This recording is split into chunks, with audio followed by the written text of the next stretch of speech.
Então vamos lá, olha, esse foi o vídeo aqui mais pedido por vocês, né? A gente tem aqui o João Marcos pediu esse vídeo, o Fio Gomes pediu esse vídeo e a Brasil Design BD também. Então fala um pouco sobre o China 11. Eu decidi aqui fazer um vídeo exclusivamente para esse novo ETF que tá dando aí o que falar. E cara, a gente tá com um conteúdo muito foda sobre esse ETF, mas antes de mais nada, eu quero pedir para você clicar aqui no botão se inscrever aqui embaixo e já deixar, né, claro, o seu like nesse vídeo. Quem é Sardinha Raiz já deixa ali aquele like ali na confiança. Estamos aqui depois de anos tentando resolver nosso problema de áudio, que é um problema terrível, né? Comprei um novo microfone, só que ele tem que ficar aqui na minha frente, que eu achei uma coisa horrorosa, mas aparentemente me disseram que isso aqui solucionaria todos os nossos problemas com áudio. Vamos ver se resolve mesmo.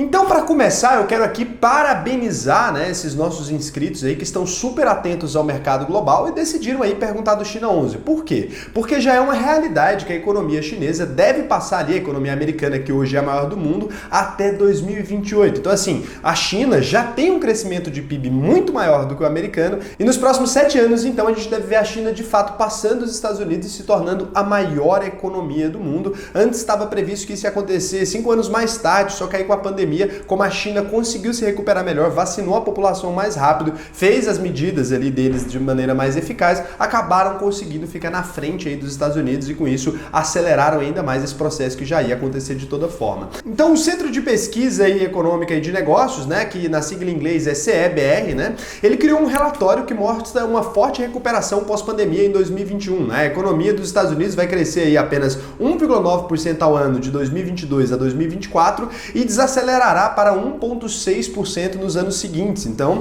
ficou aí um crescimento inferior ao da China, que deve crescer aí 5,7% ao ano até 2025. Cara, é muita coisa e 4,5% ao ano de 2026 a 2030, né? Então, assim, quando você tá aqui olhando para a Ásia, a primeira coisa que eu quero fazer aqui é te parabenizar. E esse é um dos vídeos aqui mais sérios que a gente vai ter no canal, porque a gente vai ter que conversar sobre algumas coisas que a gente enrolou para conversar aqui, né? Então, será que vale a pena investir no China 11? Para quem não sabe, o China 11 ele é um ETF, né? Ele tem exposições nas maiores empresas da China. Quando a gente olha como é que ele está dividido aqui setorialmente, a gente vê que o braço de tecnologia dele, assim como seria se você pegasse em qualquer economia, já que a tecnologia é o petróleo do século 21, né? A gente vê ali que 50,14% de todas as empresas desse ETF ali, de todo o dinheiro desse ETF, está ali exposto no setor de tecnologia. O setor financeiro, 17,01% também, é uma parte bem grande da composição desse ETF. O consumo cíclico, 12,8%, o consumo não cíclico, 5,74%, empresas de saúde ali, 5,19%, industrial com 3,57% e ali a gente vê uma redução. Quais empresas estão nesse ETF? Olha, não dá para eu falar todas as empresas para vocês aqui, mas eu tomei o cuidado de listar todas elas, que as pessoas sempre falam, centenas de empresas. Eu queria saber quais empresas eram essas, então eu fiz uma investigação profunda ali nessas empresas mesmo.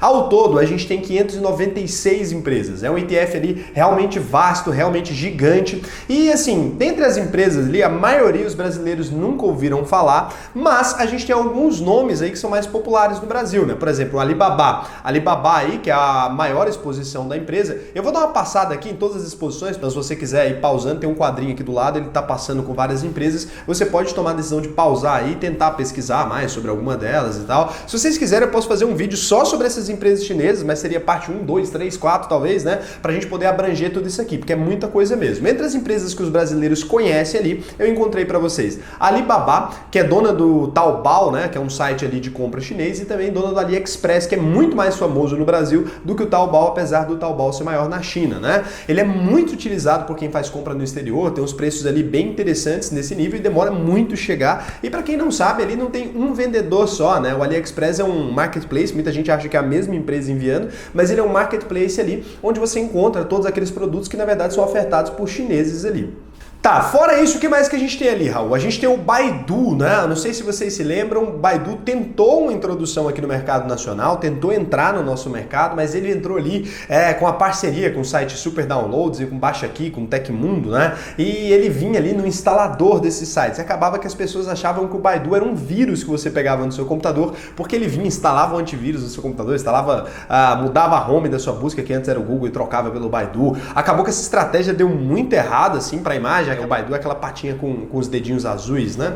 E essa parceria que eles firmaram ali com a NZN na época, o grupo NZN ali, dono do site Baixa Aqui Super Downloads, destruiu completamente a reputação da empresa no Brasil, mas lá na China ele é o maior buscador de todos, é uma empresa idônea, teoricamente, lá na China, mas as pessoas também têm muito medo com relação aos dados e tal, então o Baidu acabou sendo uma empresa ali que não tem um grande interesse. E o que acontece? Esse ETF aqui, ele não é uma exposição diretamente nas empresas lá na China, isso é muito importante a gente se lembrar também, porque, por exemplo, a exposição que ele tem no Baidu é um ADR, que é como se fosse um BDR aqui no Brasil. Então muitos brasileiros, né, saem daqui do Brasil reclamando dos BDRs, e com razão, e acabam se expondo em ETFs lá fora, que tem uma participação também em ADRs. Então olha só, quando você está comprando China 11, você está comprando um ETF no Brasil, olha que loucura, gente, olha a gambiarra. Você está comprando um ETF no Brasil, que tem uma exposição no ETF lá nos Estados Unidos, a gente já vai falar sobre isso mais pro final do vídeo, e que está comprando um ADR de uma empresa listado lá na Bolsa Americana, de uma empresa chinesa. Então são 4 atravessadores para você se expor ali em Baidu, né? Em uma parte em Baidu. Então é uma coisa meio complicada. Também tem o Meituan, né? Que é um aplicativo gigante lá da China também, super interessante também.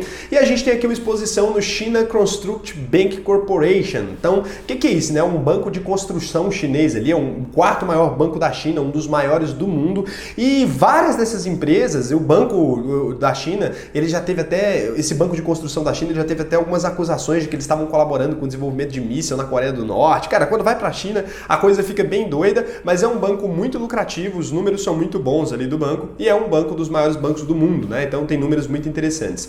Ele também tem uma participação ali na Tencent, né? Que é aquela empresa muito famosa pelos jogos e tal, as Tencent Games aí, mas a Tencent faz bem mais coisas do que a gente imagina. Tem uma participação na Xiaomi, né? Que é aquela empresa ali, fabricante de celulares, muito interessante. Tem uma participação também na Lenovo, que é aquela empresa que fabrica notebooks aí. Muita gente acha que a Lenovo é americana, a Lenovo é chinesa ali, até onde eu sei. Então, é uma empresa aí que também eles têm uma participação grande. Tem uma participação grande também na Petrochina, que seria como fosse a Petrobras nossa aqui, né? Uma empresa também muito grande. Tem farmacêuticas assim. Agora aqui eu vou ser bem honesto com vocês, o mais honesto possível. Eu passei ali mais de 4, 5 dias analisando todas as posições que eu vi ali dentro desse ETF. E olha, das empresas que eu abri RI, né, Relationship Investors ali, e que estavam familiarizadas com o público estrangeiro, ou seja, que estava em inglês, alguma coisa que eu consegui ler, que está nos moldes de DRE que eu conheço, né, porque eu não conheço do mundo inteiro. Então, dessas empresas que eu olhei, a maioria dessas empresas tem uma qualidade muito boa. Eu vou ser bem honesto para vocês aqui, o máximo honesto que dá para ser. A maioria das empresas que compõem esse ETF aqui tem uma qualidade muito boa das que eu analisei. Pode ter milhões de porcarias ali que eu não olhei? Sim, mas eu diria que a maior parte dessas empresas são lucrativas, são boas, tem um bom histórico ali, né, pegando 10 anos, 5 anos. Então, assim, achei super interessante. Quando eu abri ali o RI de algumas delas, eu até me surpreendi. Quando eu abri o RI da Mi ali, né, da Xiaomi, vou até mostrar aqui para vocês um pouquinho da gravação ali que eu fiz de tela e tal. Eu reparei um problema inicial, que os RIs pedem dados para você logar, para você poder assistir o webcast, um negócio meio estranho, coisa de chinês mesmo, mas algumas coisas ali foi bem tranquilo, eu consegui baixar, né, todo o prospecto, vou deixar aqui para vocês o link desse prospecto da Xiaomi ali, para vocês verem, cara, eles comparam os números deles com as empresas americanas e tal, e você consegue ver ali que são empresas muito interessantes, tá? Só antes da gente continuar aqui, cara, se você não me segue lá no Instagram ainda, @o_raulsena, vai lá, tá tendo um conteúdo brabo hoje lá, tá? Nos stories, tô respondendo ali minha opinião sobre algumas empresas, tá super interessante. E o seguinte, a gente tá aqui nos últimos dias do processo seletivo da UVP. Se você ainda não fez a sua prova para garantir a sua vaga na minha escola de formação de investidores, onde eu vou inclusive aprofundar muito mais aqui sobre a China, né? Eu vou até gravar um módulo de investimento internacional ali. Eu quero gravar 3 aulas novas ali, técnicas de como que eu considero a exposição inteligente e tal. Cara, isso aí só quem tá lá na UVP, né, que vai ter.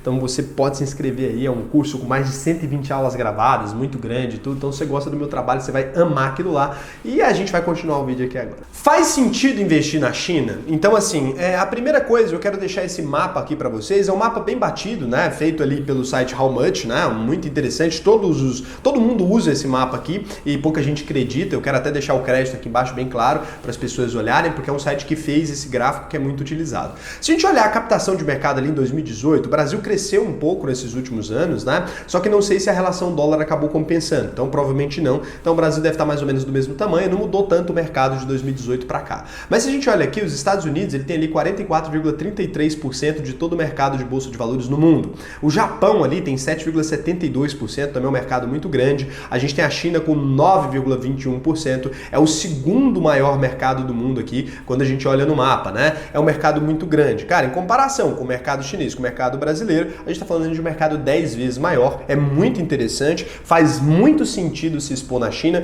faz muito sentido se expor no Japão, faz muito sentido se expor na Índia, que tem ali 3%, né? E se você pega ainda e coloca Hong Kong na mesma conta, porque as pessoas falam, ah, não é a mesma coisa, mas ele mais 5,56%, né? E esse ETF aqui, ele tem participação também nessas empresas ali de Hong Kong. Então aqui a gente tem uma participação bem grande no mercado, a Coreia do Sul ali também está ali do lado, também mercado asiático. Então assim, se a gente tirar os Estados Unidos, o que sobra de grandes posições ali é mercado asiático, tem um pouquinho de mercado, né? Na Alemanha ali, na França, né? Alguma coisa ali, os mercados menores, mas acaba que se a gente tira aqui, né? Estados Unidos aqui da conta, fica o mercado asiático como uma grande relevância, com grande relevância aí, com grande peso no mapa. O que eu acho? Faz sentido se expor na China? Cara, demais. Faz sentido se expor no mercado asiático? Cara, muito mesmo, né? É o segundo maior mercado do mundo se a gente encontrar como região ali. Então, assim, é um mercado muito interessante, acho que faz muito sentido, é quase metade da nossa bolinha aí, se você prestar bastante atenção, né? Então tudo aí que está escrito, tudo aí que está em azul é mercado asiático, tudo aí que está em rosa é o mercado norte-americano ali, tudo que está em verdinho é o mercado europeu, e aí a gente vê que a América Latina é só essa parte laranjadinha, a Austrália é a parte vermelhinha, então assim, a gente acaba vendo que faz muito sentido se expor nos mercados asiáticos. Mas assim, faz sentido, tudo muito bonito, os ETFs são muito bons, né? As empresas têm uma qualidade, faz sentido investir no China 11 aqui agora. Vai ter gente que vai torcer o nariz para mim, mas eu vou dizer bem claramente, não faz sentido, na minha opinião, se expor aqui ao China 11. Por quê? O ETF hoje está custando aí R$11,24, é uma cota barata, beleza, só que a taxa de administração dele é de 0,30% ao ano, mais as taxas do MCHI, que é como eu falei lá no começo da conversa, o MCHI é o ETF que esse ETF compra. Então esse ETF é simplesmente um ETF aqui, um ETF brasileiro que compra cotas de um outro ETF. Cara, eles não têm trabalho nenhum, eles estão investindo o seu dinheiro aqui em outro ETF, no MCHI, e o MCHI tem mais taxas ali de 0,59%, né? Tá distribuindo aí um dividendo em torno de 1,01%, pelo menos nos últimos 12 meses distribuiu isso, e você tem ali uma taxa de administração, então você teria uma dupla taxa de administração de 0,59 mais 0,30 ali, e mais o percentual de taxas ainda que pode ter embutido num ADR desse, que é a mesma coisa que os BDRs aqui do Brasil, né? Quando você compra um BDR aqui no Brasil que investe no estoque lá. Então assim, porra, 3 taxas ali, muito grande, não vejo sentido investir no China 11, né? O MCHI faz muito mais sentido se você quiser se expor direto lá nos Estados Unidos. Existe ainda um conteúdo que eu estou devendo para vocês, porque eu ainda estou estudando de como se expor lá pela Europa, para você sair um pouco de algumas taxas que os Estados Unidos têm ali a mais, às vezes uns impostos, na verdade. Então assim, eu jamais me exporia aqui em China 11 aqui no Brasil. E é lógico, né, Raul, eu não invisto no exterior, eu não tenho conta no exterior, não quero ter hipótese alguma, faz mais sentido se expor, não se expor. Nesse caso, você vai ter que tomar a sua decisão, mas assim, se fosse para abrir uma conta só para isso também lá fora, se eu não investisse lá fora de maneira nenhuma, eu não abriria, né, gente?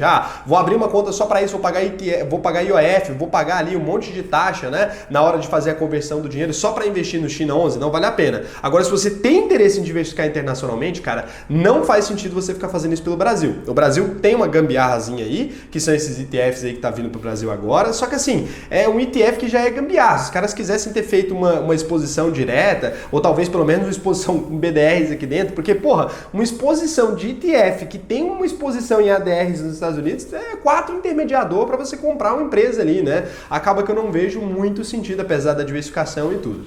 E aqui agora eu tenho um outro problema pessoal que eu não posso deixar de falar para vocês. Eu, Raul, atualmente, eu não tenho exposição na China por conflitos éticos mesmo. Quando eu olho aqui para o mercado chinês, cara, as empresas são interessantes e tudo, mas eu sou uma pessoa que eu defendo o liberalismo. Eu acredito muito na liberdade liberdade, tanto individual quanto econômica, de todo mundo. Não dá para eu querer ser sócio de empresas, né, na China, com um governo sócio dessas empresas que tem um cerceamento de liberdade, que mantém a população ali quase cativa naquele país, eles não podem sair dali, é quase em cativeiro mesmo. Então, assim, é um país que eu não tenho interesse de investir por agora, eu tenho estudado cada vez mais isso, tá ficando cada vez mais difícil manter essa posição, mas é uma posição que eu tenho um conflito ético aqui. Agora, para você que não tem esse problema, eu vou te apresentar ainda diversas outras possibilidades. É o que eu disse, não é porque a minha opinião pessoal vai contra alguma coisa que eu vou deixar de trazer aqui para vocês. Eu tenho um comprometimento muito maior com vocês, até do que com as minhas próprias opiniões aqui, cara. Não é porque eu não gosto que não posso dizer que não vai ser lucrativo, que não vai ser um interessante para você, né? Tem uma exposição ali que você pode ter também, o ETF chinês, o CQQQ. Nossa, é quase um trava-língua, eu demorei 3 vezes para falar aqui, foi difícil. A taxa dele é de 0,70% ao ano ali, né? Tem uma taxa interessante também. Ele tem ali, tudo nos Estados Unidos aqui agora, tá? Ele tem ali dividendos de 0,45%, 52,3% da exposição dele ali é chinesa e 46,24% da exposição é Hong Kong e tem até 1,73% de exposição ali nos Estados Unidos. Qual que é o diferencial desse aqui pro MCHI ali? Cara, o grande diferencial aqui é que você não está pegando o mercado chinês como um todo, você está pegando só a parte de tecnologia que tem apresentado grandes crescimentos ali. Porque quando você olha também para aquele ETF ali, o China, né, que replica lá o MCHI, você vê ali que o braço industrial dele é muito pequeno. As pessoas estavam falando daquele ETF ali como se você fosse se expor nas indústrias chinesas e tal, e que é um equívoco, né? Porque de industrial ali quase não tem muita coisa, a gente tem muito consumo não cíclico, consumo cíclico também, tem alguma coisinha. E eu coloquei aqui também o ASHR. Raul, por que você colocou esse ETF aqui? É um ETF também tem exposições na China ali. Qual que é o diferencial? Esse ETF aqui não tem ADRs, então exposição diretamente nos mercados chineses ali, de empresas ali chinesas, tá? Então aqui, se você quiser realmente montar uma exposição lá na China e falar, porra, tô me expondo em China sem 3 intermediadores, a ASHR se expõe diretamente lá na China, é óbvio, com os riscos que podem aumentar aí, tá? Você tá se expondo diretamente na China ali, você tá sujeito às regras do mercado chinês. Quando você tem uma proteção ali do mercado americano, é uma coisa, tem as leis americanas ali te segurando, isso aqui você tá um pouquinho mais livre, é um ETF americano também, mas está exposto diretamente na China. Se a China resolver ali fazer alguma coisa, tomar uma posição autoritária, esse ETF aqui só sangra mais que o outro provavelmente, tá? Então a taxa dele ali, 0,65% ao ano, os dividendos dos últimos 12 meses, 0,77%, ele tem ali uma exposição de 70,87% diretamente na China e em Hong Kong ali 29,13%. Como eu disse para vocês, a maior parte dos ETFs chineses também tem uma exposição em Hong Kong, porque Hong Kong ali se considera um território à parte, mas a China nunca aceitou muito bem essa ideia, então acaba que as pessoas também do lado de fora, para não desrespeitar ali o governo chinês, também não aceitam, né? E para você, que assim como eu, cara, não sei, talvez você é um cara igual eu, que fala, pô, Raul, pra mim não dá, não quero ser sócio do governo chinês, é uma opção, né? A gente às vezes vai perder muito dinheiro com essa opção aí, talvez a gente deva até mudar de ideia no futuro, mas por hora eu não consigo, então enquanto eu tenho esse conflito aqui ético, eu vou apresentar para vocês aqui alguns ETFs coreanos, indianos, japoneses aqui, que podem te ajudar ali, que estão próximos, fazem muito negócio com a China, mas não tem esses problemas éticos ali. A gente tá falando da Coreia do Sul, tá? Então aqui você tem, é óbvio que a Coreia do Norte nem tem mercado, nem luz elétrica tem direito naquilo.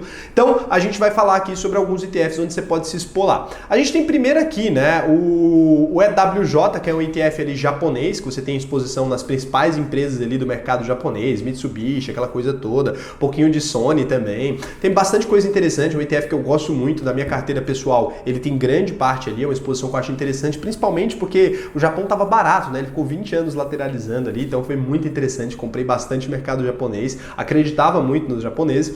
Então aqui é um ETF que você encontra a cota dele ali por $69,90, é óbvio, lá no mercado americano pode comprar frações das cotas. Ele tem ali, né, uma taxa de administração de 0,51%, é bem interessante também. Você tem um ETF aqui, Índia, que deve se tornar a terceira maior economia do mundo aí, que é a Índia, né? Uma taxa de administração de 0,69%, né?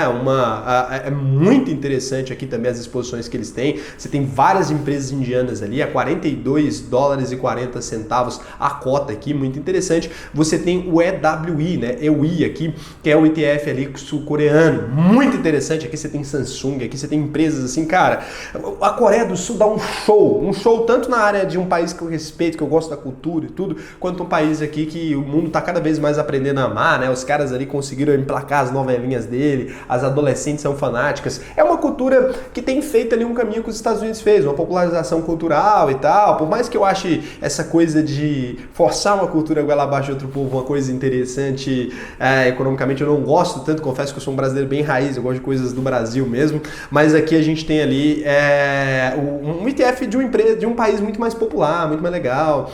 Acho que faz mais sentido, eu tenho uma grande posição também, um grande apreço aqui pelo povo sul-coreano. WI aí, tem uma taxa de administração de 0,59%. É um ETF aí que, como a Coreia do Sul se tornou mais popular, acaba que os indicadores deles são até um pouquinho mais caros ali, e ele está custando 88 dólares e 54 centes de dólar, né? Tá muito interessante. Então assim, existem dezenas de ETFs. Se vocês quiserem que eu apresente mais aqui sobre a Ásia, que eu traga mais esse conteúdo, em breve quero ensinar também a se expor pelo mercado europeu, cara, só curtir aqui, só se inscrever e comentar, porque é muito importante isso pra mim. Muito obrigado, um beijão e até o próximo vídeo, né?